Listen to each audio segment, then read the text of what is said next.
الشيطان الرجيم. بسم الله الرحمن الرحيم. قل تعالوا أتل ما حرم ربكم عليكم ألا تشركوا به شيئا وبالوالدين إحسانا ولا تقتلوا أولادكم من إملاق نحن نرزقكم وإياهم ولا تقربوا الفواحش ما ظهر منها وما بطن ولا تقتلوا النفس التي حرم الله إلا بالحق ذلكم وصاكم به لعلكم تعقلون. آیت نمبر 151.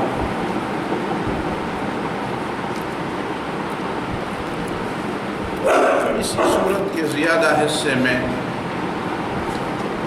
اور اسی صورت کا چونکہ نام بھی صورت الانعام ہے،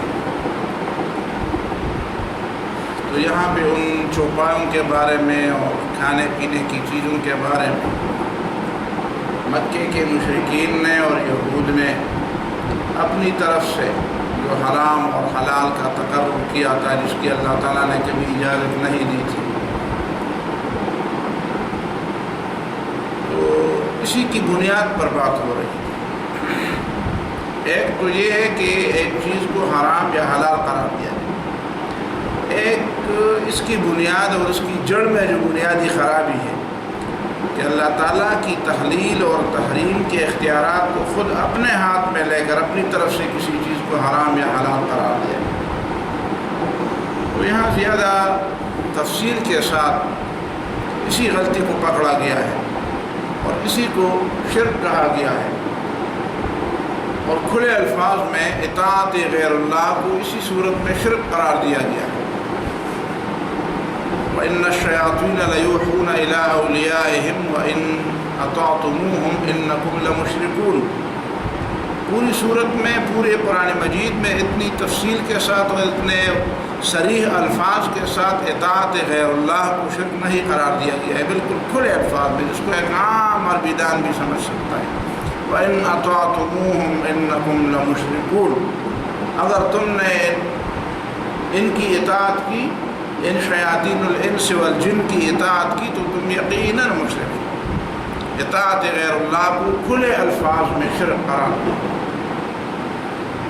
باقی تو پورے قرآن مجید میں اس موضوع کی آیات موجود ہے، لیکن اس طرح کھلے الفاظ پہ جہاں پہ اطاعت کا لفظ ہو، جہاں پہ شرک کے لفظ دونوں ایک جگہ پہ جمع ہو گئے ہوں.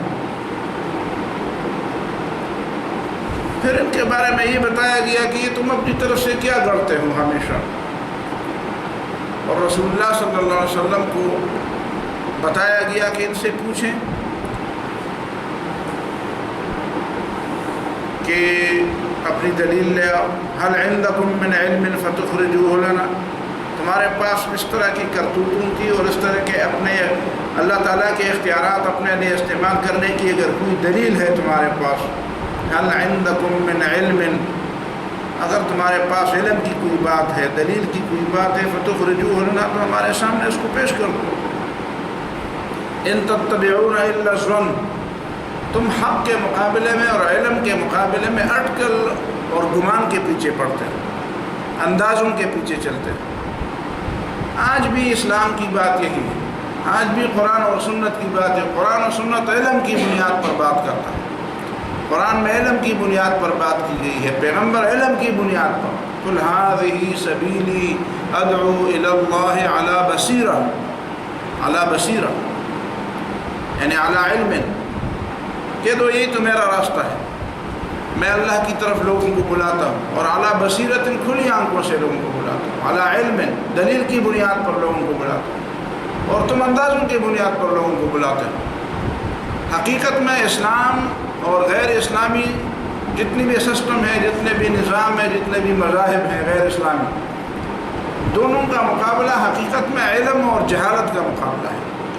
علم اور جہالت کا مقابلہ ہے، علم اور اندازوں کا، اٹکل کا، علم اور گمان کا مقابلہ ہے.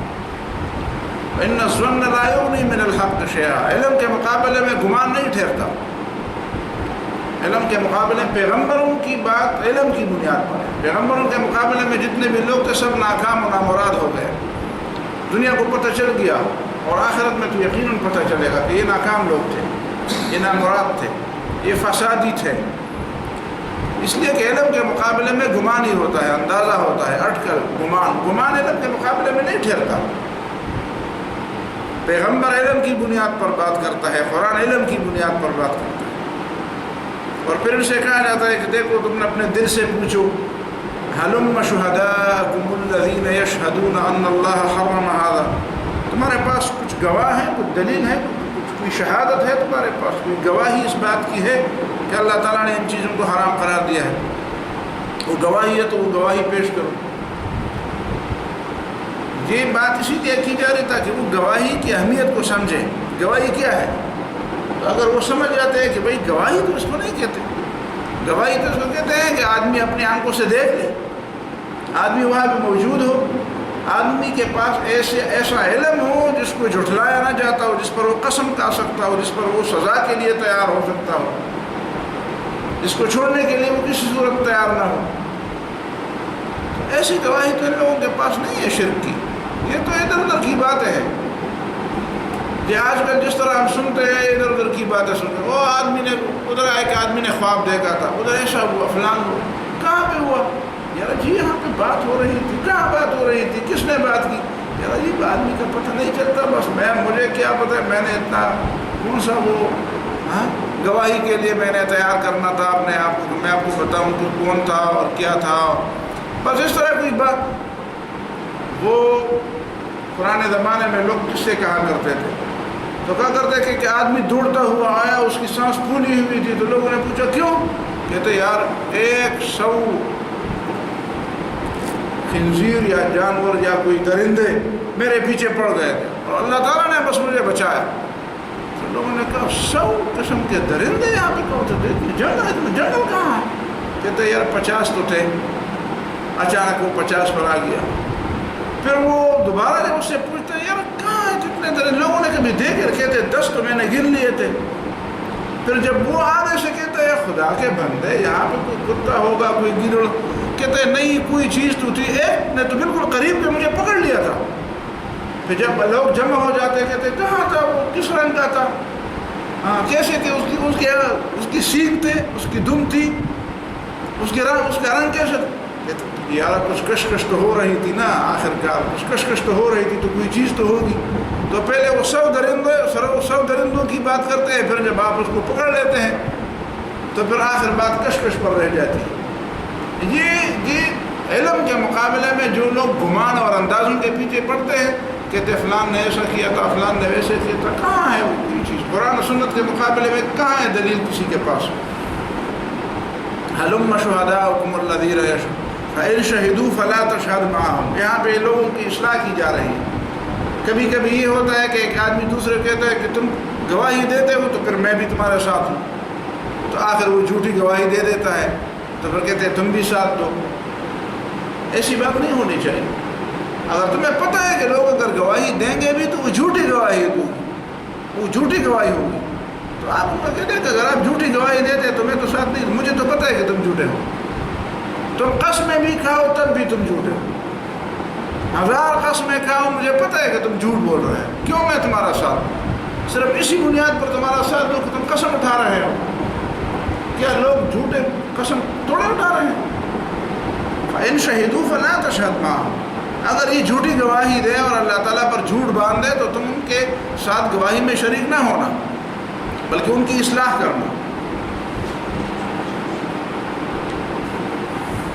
وَلَا تَتَّبِعْ أَهْوَاءَ الَّذِينَ كَذَّبُوا بِآيَاتِنَا. ان کے پاس دلیلیں نہیں ہیں, ان کے پاس صرف خواہشات نفس ہیں. یہ خواہشات کے بندے ہیں, اور خواہشات کے بندوں کے پیچھے نہ پڑو. علم کو چھوڑ کر خواہشات کے پیچھے نہ پڑو. وَهُمْ بِرَبِّهِمْ يَعْدِلُونَ. اور آخرت کا بھی انکار کرتے ہیں اور اپنے رب کے ساتھ دوسروں کو برابر کرتے ہیں. اسی آخری بات پہ ذرا توجہ دیں گے.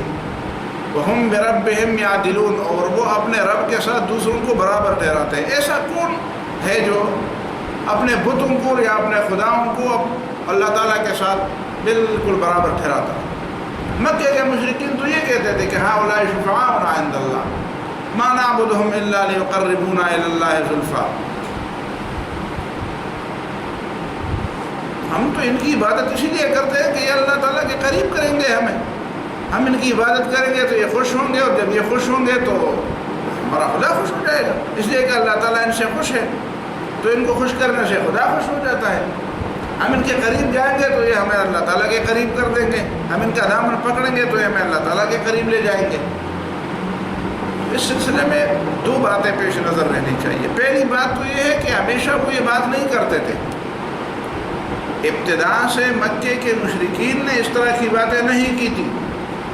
ابتدا سے تو مکے کے مشرکین نے وہ بات کی تھی کہ جو قرآن میں دوسری جگہ پہ ذکر ہے کہ وَانْطَلَقَ الْمَلَأُ مِنْهُمْ أَنِ امْشُوا وَاصْبِرُوا عَلَىٰ آلِهَتِكُمْ، جب مکے کے سردار رسول اللہ صلی اللہ علیہ وسلم کے پاس آئے اور شکایت کر کے آئے کہ تمہارا بھتیجا ہمارے خداؤں کو گالی دیتا ہے اور اس کو منع کر دو، پھر تم کل نہیں ہوگے اور پھر یہ لوگ ہمیں تانے دیں گے کہ جب ان کا چچا ابو طالب زندہ تھا تو اس کو کوئی کچھ نہیں کہہ سکتا تھا، جب وہ نہیں ہے اس کی آنکھیں بند ہو گئی ہے تو آپ اس کے بھتیجے پر ظلم کر رہے ہیں، آج ہی یہ مسئلہ صاف ہونا چاہیے۔ تو رسول اللہ صلی اللہ علیہ وسلم کو جب ابو طالب نے کہا کہ بھتیجے تمہاری قوم کیا کہتی ہے، تو نبی صلی اللہ علیہ وسلم نے فرمایا میں تو ان سے ایک بات کا مطالبہ کرتا ہوں، اگر وہ مان لے تو عرب عجم ان کا زیر نگین آ جائے، تدین لہم بها العرب وتؤدی لہم بها العجم الجزیہ، عرب ان کے تابع بن جائے گا اور عجم ان کو جزیہ دے گا۔ پورا عرب اور پورا عجم، مکے کے کسی سردار کے دماغ میں مکے سے علاوہ کسی سرداری کی بات ہی نہیں سما سکتی تھی، چاہیے کہ عرب کے آگے عجم کی بات بھی، یہ نبی صلی اللہ علیہ وسلم کی نبوت کی دلیل ہے۔ مکہ معظمہ کہ جو بڑے بڑے سردار تھے ان کے دماغ میں مکے سے باہر دنیا کی سرداری کی بات نہیں ہے سماتے تھے، ان کے دماغ میں اگر سرداری کا کوئی تصور تھا تو مکے کے حدود کے اندر تھا۔ عرب و عجم کا تصور یہ لفظ ایک ہی جملے میں پوری دنیا کی بات اور پوری دنیا کی سرداری کی بات، یہ تو رسول اللہ صلی اللہ علیہ وسلم نے بتا دی اور ابھی اس سے پہلے کبھی نہیں بتائی تھی۔ تو وہیں پہ ابو طالب نے بھی کہا، سارے لوگوں نے کہا، ایک بات نہیں 10 باتیں مانیں گے۔ تو نبی نے فرمایا وہی بات ہے کہ قولوا لا الہ الا اللہ، کلمہ توحید پڑھ لو، پھر ایک دوسرے کو کہا، یہ تو پھر وہی بات کہہ رہا ہے۔ وَانْطَلَقَ الْمَلَأُ مِنْهُمْ، سردار وہ اٹھ گئے ادھر سے اور ایک دوسرے کو کہنے لگے ان امشوا، جاؤ یہاں سے کچھ برآمد نہیں ہوگا، یہاں اس مجلس سے اس بحث مباحثے سے کوئی فائدہ نہیں۔ وَاصْبِرُوا عَلَىٰ آلِهَتِكُمْ، اور تمہارے جو اپنے خدا ہیں پہلے سے بنے ہوئے، ان لات منات عزا وط حبل اور ان کو چھوڑو، وَاصْبِرُوا، ان کی عبادت پر ثابت قدم رہو۔ پہلے تو یہ کہتے تھے کہ یہ ہمارے مستقل خدا ہیں، اب جب رسول اللہ صلی اللہ علیہ وسلم نے مستقل طور پر ان کے خداؤں کی خدائی پر، جھوٹے خداؤں کی خدائی پر مسلسل وار کیے اور ان کی خدائی کا پول کھول دیا کہ کیسے جھوٹے خدا ہیں، اور بار بار توحید کی بات کی، تو اب یہ اپنی بات میں ترمیم کرنے پر اور اس سے کچھ نیچے پر آمادہ ہو گئے۔ اب یہ قرآن کو سمجھنے کی ضرورت ہے کہ ابتدا سے انہوں نے یہ نہیں کہا تھا، یہ تو رسول اللہ صلی اللہ علیہ وسلم کی جو مسلسل جو دعوت کے لیے انہوں نے جو مسلسل جو دلائل اختیار، جو اللہ تعالیٰ نے جو دلائل دے دی، اور جس زور اور دیر دلائل کے ساتھ، دلائل کے ایک سیلاب کے ساتھ، ایک طوفان کے ساتھ رسول اللہ صلی اللہ علیہ وسلم نے جب توحید پر بحثیں شروع کر دی اور تو شرک اور بت پرستی پر مسلسل وار کیے، تو ان کے تو آسان خطا ہو گئے۔ اب یہ سمجھ گئے کہ اتنے دلائل کے باوجود اگر ہم ان بتوں کو مستقل خدا مان لیں تو پھر تو شاید ہمارے بچے، ہمارے چھوٹے بچے ہاں یہ بھی ہمیں تانے دیں گے کہ یہ کیا بات ہے، کیسے یہ خدا ہو سکتے ہیں۔ اب انہوں نے اپنی بات میں ترمیم کرنا شروع کر دی اور کہا کہ نہیں ما نعبدهم الا ليقربونا الى الله زلفا، کہاں تمہیں ہم نے کہا ہے کہ یہ مستقل خدا ہے، ہم تو ان کو چھوٹے چھوٹے خدا اس لیے کہتے ہیں کہ ليقربونا الى الله زلفا، یہ ہمیں اللہ تعالیٰ کی قرب دیں گے، اصل خدا تو اللہ تعالیٰ ہے۔ هؤلاء شفعاؤنا عند اللہ، ہم تو اللہ کی بندگی کرتے ہیں، یہ تو ہمارے سفارشی ہیں، تو یہ سفارشی ہونے اور یہ قرب کا درجہ حاصل کرنے کے لیے ان کا وسیلہ بنانے، ان باتوں پر وہ تب آمادہ ہوئے جب نبی صلی اللہ علیہ وسلم نے ان کے شرک پر تابڑتوڑ حملے کیے، دلیلوں کے ساتھ، ثبوتوں کے ساتھ، علم کے ساتھ، علم کی بنیاد پر. ورنہ حقیقت میں تو یہ خدا کو بھی خدا کہتے تھے اور آلہہ کو باقاعدہ مستقل آلہہ کہا کرتے تھے. انمشوا واصبروا علی آلہتکم، یہ تو ہمارے مستقل نعوذ باللہ خدا ہے.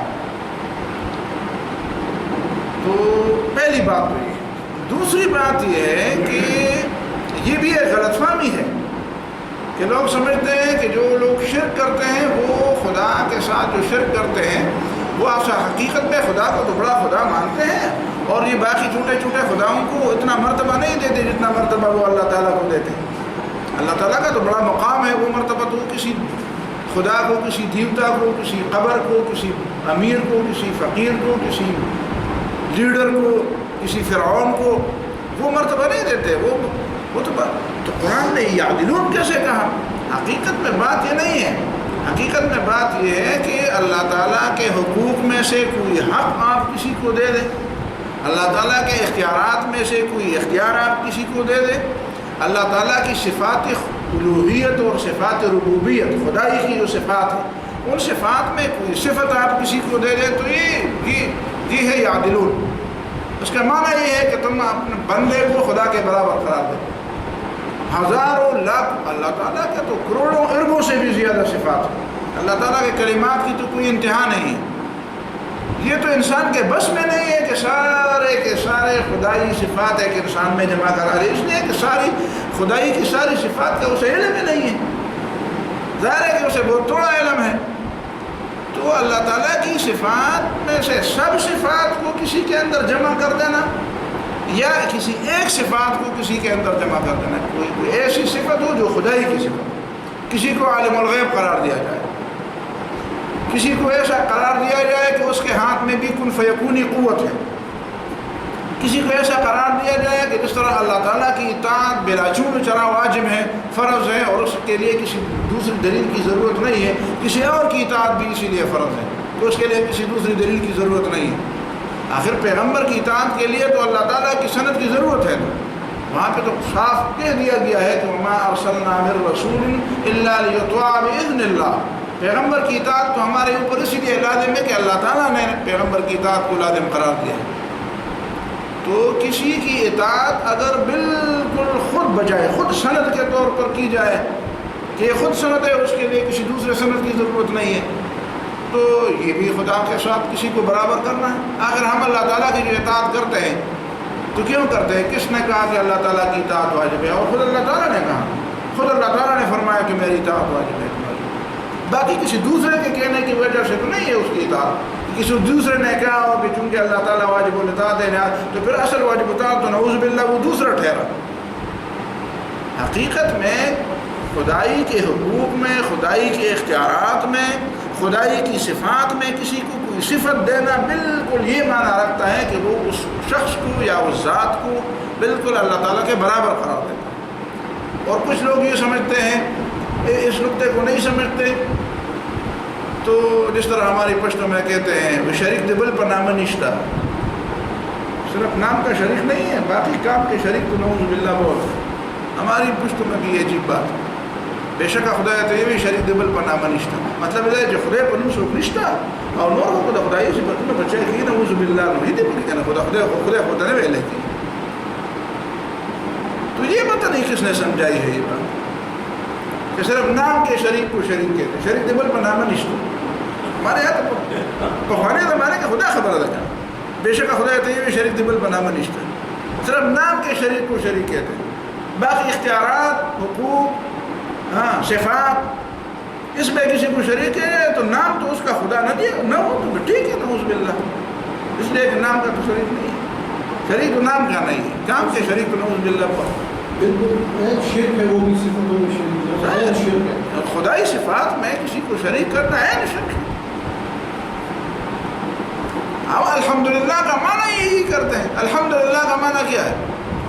الحمدللہ کا معنی یہ ہے کہ خدائی کی جتنی صفات ہے سب اللہ تعالیٰ کے لیے. سبحان اللہ و بحمدہ سبحان اللہ العظیم. سبحان اللہ و بحمدہ کا کیا مطلب ہے؟ سبحان اللہ، اللہ تعالیٰ تمام عیوب اور نقائص سے بالا ہے. عیب، نقصان، کمی، غلطی، خرابی کی جتنی بھی چیزیں ہیں وہ اللہ تعالیٰ ان سے بالا و برتر ہے. وہ بحمدہ، خدائی کی جتنی صفات ہیں، خدائی کی صفات وہ سب اللہ تعالیٰ کے لیے. تو یہ چیزیں سمجھنے کی، اسی لیے تو ابھی اس آیت میں آگے بتایا جا رہا ہے. اور پھر اس بات کو دیکھیں نا، اس پوری آیت میں آپ دوبارہ غور کریں، بار بار غور کریں اس پوری صورت میں کہ کتنی مرتبہ صریح الفاظ میں، کتنی مرتبہ اشاروں میں، کتنی مرتبہ کنایوں میں شرک پر رد کیا گیا، اور اس کے باوجود اب پھر بتایا جا رہا ہے. یعنی پچھلی آیت میں بھی یہی بات تھی. پچھلی آیت کو قل لو شاء اللہ ما اشرکنا ولا آباؤنا سیقول الذین اشرکوا لو شاء اللہ ما اشرکنا ولا آباؤنا، وہاں بھی شرک پر بھی رد ہے.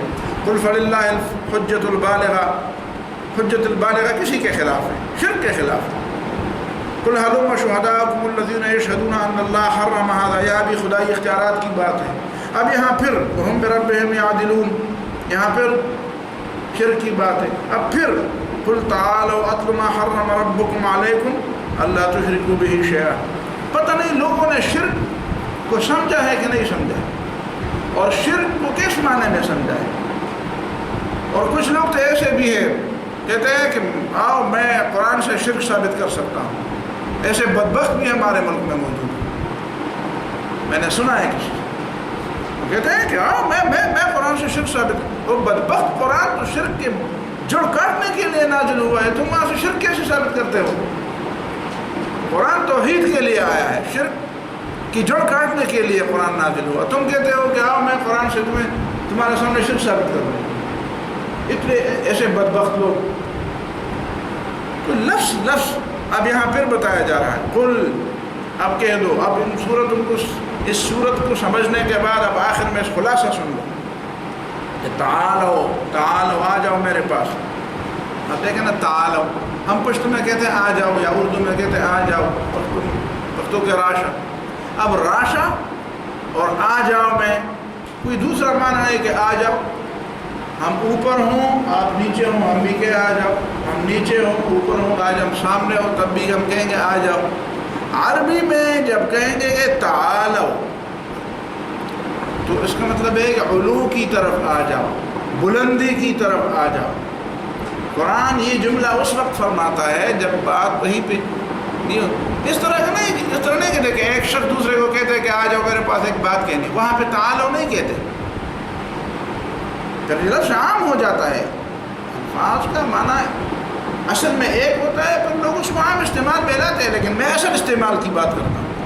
اصل استعمال تعال اور تعالو کا یہ ہے کہ تو جس جگہ پہ کھڑا ہے، تمہاری ذہنیت، تمہارا نصب العین، تمہارے اوقات، تمہاری حیثیت، یہ بہت نیچی، بہت معمولی ہے. تعالو، میں جس بات کی طرف تمہیں بلا رہا ہوں، آ جاؤ اس بات کی طرف.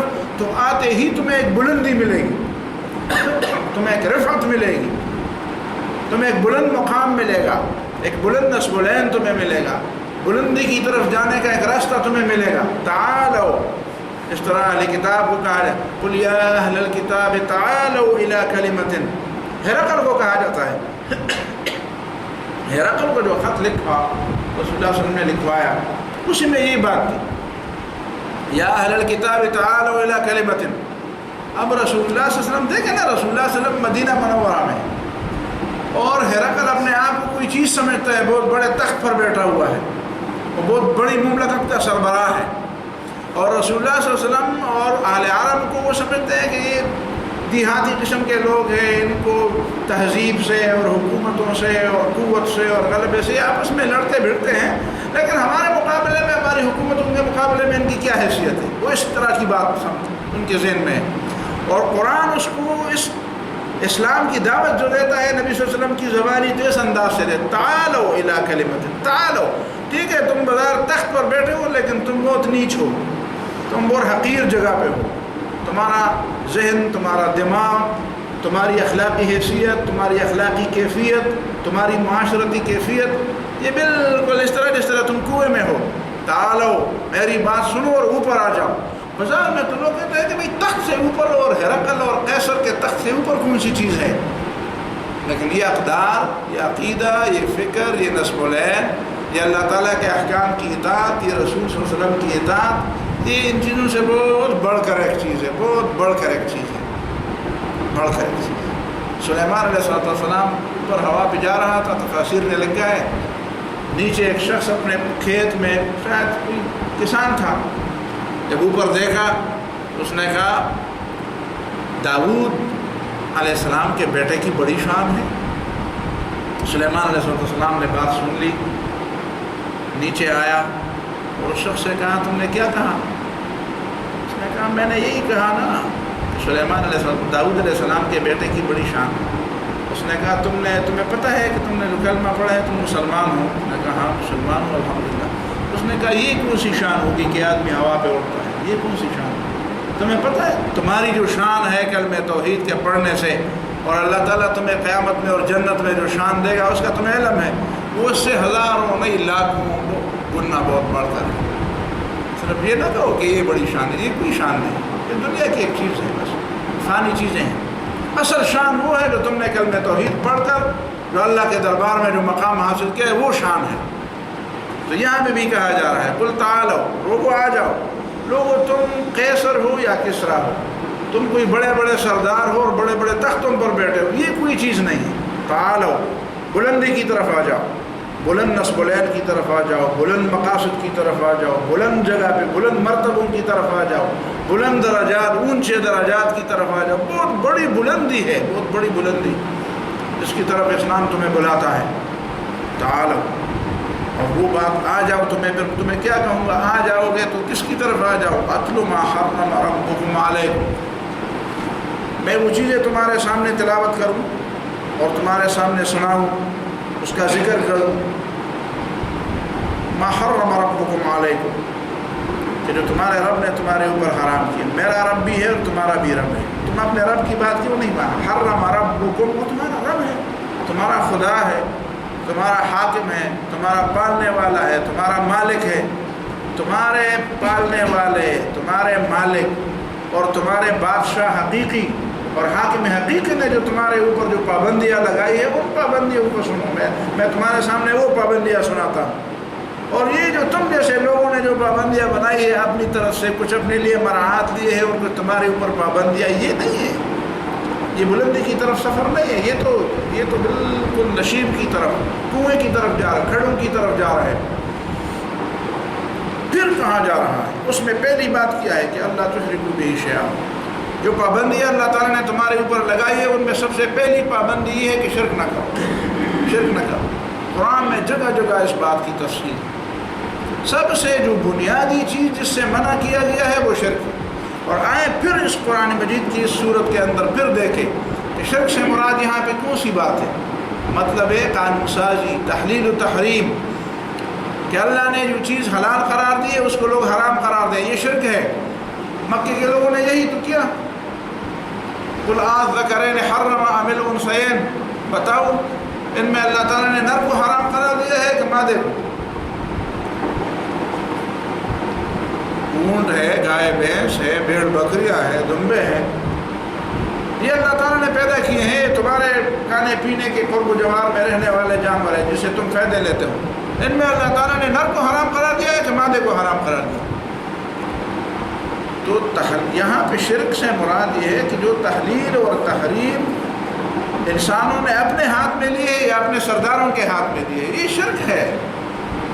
اللہ تشرکوا بہ شیئا، اللہ تعالیٰ کے ساتھ کسی چیز کو بھی شریک نہ کرو، ان سرداروں کو بھی نہ شریک کرو جو تحلیل تحریم کا اختیار اپنے ہاتھ میں رکھتے ہیں، ان مذہبی پیشواؤں کو بھی شریک نہ کرو جو اپنے سامنے لوگوں سے سجدے کرا رہے ہیں، اور ان کی منتیں اور ان کی نظریں اور ان کے دل میں اپنا خوف بٹھاتے ہیں کسی ذریعے سے کہ ہم سے ہی ڈرو، ہماری اطاعت کرو، ہماری باتیں سنو، ہماری بات پہ عمل نہ ہو، چاہے خدا نے اس کی کوئی سند اتاری ہو یا نہ اتاری ہو۔ یہ بنیادی بات ہے، اللہ تشرکوا بہ شیئا وبالوالدین احسانا، اور یہ پابندی اللہ تعالیٰ نے تمہارے اوپر لگائی ہے کہ والدین کے ساتھ حسن سلوک کرو. احسان کا دامن پہ احسان کی کوئی حد نہیں ہے. ادب بھی احسان ہے، تعظیم بھی احسان ہے، خدمت بھی احسان ہے، اطاعت بھی احسان ہے. والدین کا ادب کرو، والدین کی تعظیم کرو. اور ادب اور تعظیم کیا ہوتی ہے؟ ادب اور تعظیم وہ ہوتی ہے جو تمہارے عرف میں ہے. حضرت ابو ہریرہ رضی اللہ تعالیٰ عنہ نے راستے جاتے ہوئے 2 آدمی تھے، ان میں سے ایک سے پوچھا ما ھذا منک، یہ دوسرا تمہارا کیا لگتا ہے؟ اس نے کہا ابھی، میرے والد ہیں. اس نے کہا اچھا بیٹا تو 3 باتیں سنو. لا تسمہ باسمہ، اس کو نام لے کر مت پکارو، یہ ادب ہے. ولا تمشی امامہ، راستے جاتے ہوئے اس سے آگے آگے مت جا، ان کو آگے کرنے دے، خود اس کے پیچھے جا. ولا تجلس قبلہ، اور جب مجلس میں بیٹھنا ہو تو ایسا نہ ہو کہ تمہارے ابو کھڑے ہوں اور تم خود کہیں بیٹھ جاؤ. اس وقت بیٹھ جاؤ جب تمہارے ابو پہلے بیٹھ جائیں. اب اس شخص نے اس سے نہیں پوچھا کہ یہ رسول اللہ صلی اللہ علیہ وسلم نے فرمایا ہے، اور نہ ابو ہریرہ رضی اللہ تعالیٰ عنہ نے اسے کہا کہ یہ بات رسول اللہ صلی اللہ علیہ وسلم نے فرمائی ہے. انہوں نے اپنی طرف سے یہ بات کی، لیکن اس کو حکم دیا اس طرح کا. اس کا مطلب یہ ہے کہ حکم تو اللہ تعالیٰ نے دیا ہے والدین کے ساتھ حسن سلوک کا، ادب کا، اس کی تعظیم کا، ان کے احترام کا. اب اس ادب اور تعظیم اور احترام کی شکلیں کیا ہوتی ہیں؟ تو ابو ہریرہ انہوں نے وہ شکلیں بتا دی. تو ضروری ہے کہ ایک ایک تفسیر کے لیے تمہارے پاس حدیث ہو. قرآن نے جو فرمایا وَمَن يُعَظِّمْ شَعَائِرَ اللَّهِ فَإِنَّهَا مِن تَقْوَى الْقُلُوبِ، جو اللہ تعالیٰ کے شعائر اور دینی علامات کی تعظیم کرتا ہے، یہ اس بات کی دلیل ہے کہ اس کے دل کے اندر تقویٰ ہے. اب تعظیم شعائر اللہ کیا ہے؟ بس تعظیم آپ جانتے ہیں، اللہ تعالیٰ کے دین کی جو علامتیں ہیں، مسجد کی تعظیم ہونی چاہیے، حرم کی تعظیم ہونی چاہیے، کعبے کی تعظیم ہونی چاہیے، مسجد نبوی کی تعظیم ہونی چاہیے، ٹھیک ہے، رمضان کی تعظیم ہونی چاہیے، مسجدوں کی تو یہ تعظیم پھر کیا ہے؟ پھر تعظیم آپ جانتے ہیں تعظیم کیا ہے، ادب اور احترام کیا ہے.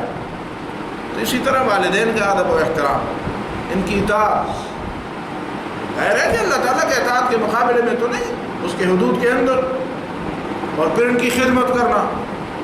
وبالوالدین احسانا. اب دیکھیں شرک کے ماحول میں شرک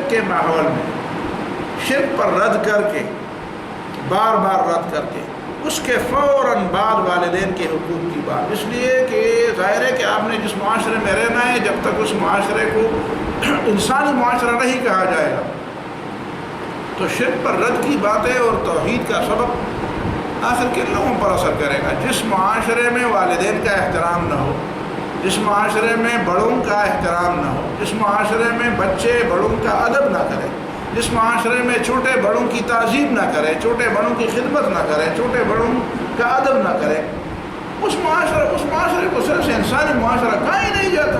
وہ کون سا انسانی معاشرہ ہے؟ وہ تو پھر جانوروں کا معاشرہ ہے. کیا کوئی گدھا اپنے باپ گدھے کی تعظیم کرتا ہے؟ اس کا کوئی بوجھ اٹھاتا ہے؟ بھائی وہ کہتا ہے اپنا بوجھ اٹھاؤ، اور اپنا بوجھ اٹھاؤ گا، تو کون ہے میں کون ہوں، اس سے کوئی غرض نہیں، بس بوجھ اٹھا کے چلنا ہے آگے. تو گدھوں کا معاشرہ تو ہے، وہاں پہ توحید کی بات وہاں پہ جڑ پکڑے گی جہاں پہ انسانی اقدار ہو، جہاں پہ کچھ انسانی اخلاقیات ہو، جہاں پہ چھوٹے بڑے کی کوئی تمیز ہو، جہاں پہ ادب اور احترام کے کوئی ویلیو ہو، کوئی اقدار ہو.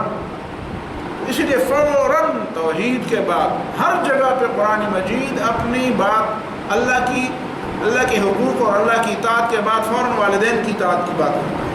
اسی لیے کہ توحید کی بات ایسے معاشرے میں جڑ پکڑے گی جہاں پہ انسانی اقدار ہو، جہاں پہ کچھ انسانی رویے ہو. اور انسانی رویے نہ ہو جہاں ماں باپ کو اسی طرح سمجھا جاتا ہے کہ ٹھیک ہے بس بوڑھے ہو گئے تو ہم کیا کریں، انہوں نے اپنا دور ختم کر دیا، اب ہمارے دور میں ہمارے مزے کر کے خراب کرتے ہیں اور ہمارے اس میں رنگ میں بھنگ ڈالتے ہیں. تو ایسے معاشرے میں پھر اخلاق کی بات نہیں چلتی. تو پہلے اس معاشرے کو چاہیے کہ وہاں معلوم ہو کہ بھائی اولاد کے کیا حقوق ہیں اور والدین کے کیا حقوق ہیں، بڑوں کے کیا حقوق ہیں، چھوٹوں کے کیا حقوق ہیں. اور فوراً والدین کے احرام کے بعد پھر کیا وَلَا تَقْتُلُوا أَوْلَادَكُمْ، والدین کا احترام بھی اور بچوں کے حقوق بھی. اب دیکھیں نا، بچوں کے حقوق کے بارے میں نہیں کہ جس طرح طرح والدین کے بارے میں کہ ان کے ساتھ احسان کرو. اگر بچوں کو کے بارے میں بھی کہا جاتا ہے کہ ان کے ساتھ احسان کرو تو بچے کے ساتھ احسان کرنا تو ویسے بھی فطری چیز ہے. تو پھر انسان شاید اس سے بڑھ کر پتہ نہیں کیا کرتا کچھ کہ چلو اللہ تعالیٰ کا بھی حکم ہے تو پتہ نہیں ان کو ان کی بندگی کرتا کیا آگے کیا کرتا. اس لیے کہ فطرت کے مطابق تو وہ والدین سے کٹ کر اپنے بچوں کی طرف لڑکڑاتا ہے, بچوں کی طرف گرتا ہے. ہمارے استاد مولانا عبدالرحیم چترالی نے ایک دفعہ مجھ سے پوچھا یہ انسان جو ہے نا بچوں کی طرف کیوں, والدین بھی ساتھ ہیں اور بچے بھی ساتھ ہیں, اور دیکھتا ہے کہ میرے والدین کا بھی میں بیٹر ہوں اور اس طرح میرا اور ان کا تعلق ہے تو میرا اور بچے کا تعلق بھی اسی طرح ہونا چاہیے. لیکن ماں باپ کی طرف دیکھتا بھی نہیں ہے اور بس جب بھی ادھر ادھر دیکھتا ہے تو اپنے بچے کی طرف دیکھتا ہے. تو میں نے ویسے ذرا تفنن کہا کہ چونکہ ہمارے بابا آدم علیہ السلام کے ماں باپ نہیں تھے تو بچے تھے تو بچوں کی طرف دیکھنے لگے تو آگے کے لوگ بھی نیچے کی طرف دیکھتے دیکھتے بس یہیں تک بات آ گئی. تو کہتے کہ بات تو بڑی مزیدار ہے. میں نے کہا بس یہی بات ہے اور کیا ہے. تو اگر اس پر مستزاد اللہ تعالیٰ بھی یہ فرماتا کہ بچوں کا بھی خیال رکھو تو پتہ نہیں لوگ پر کتنا خیال کیسا خیال رکھتے. کہتے ہیں کہ نہیں ہم نے تو خیال پورا نہیں رکھا, بس والدین کو تو کسی جگہ پہ بند کر دو اور ان کا خیال رکھو. ان کے بارے میں یہی فرمایا کہ ولا تقتلوا, ان کو قتل نہ کرو. ان کا خیال رکھتے ہو لیکن کچھ لوگ خیال نہیں رکھتے تو ان کو قتل بھی کرتے ہیں. تو کم از کم قتل تو نہ کرو, قتل تو نہ کرو. اگر خیال رکھو تو جو لوگ قتل نہیں کریں گے اور خیال رکھیں گے تو بس وہ خیال کافی ہے, اس کے بارے میں اعتدال کافی ہے. البتہ جو لوگ خیال نہیں رکھتے تو آخری کار وہ کیا کرتے ہیں. دو جگہ پہ قرآن نے یہ بات کی ہے کہ بھوک کی وجہ سے یا بھوک کے ڈر سے. جیسے سورۃ بنی اسرائیل میں فرمایا خشیت املاق, وہاں پہ خشیت املاق اور یہاں پہ من املاق ہے. ولا تقتلوا اولادکم من املاق ہے.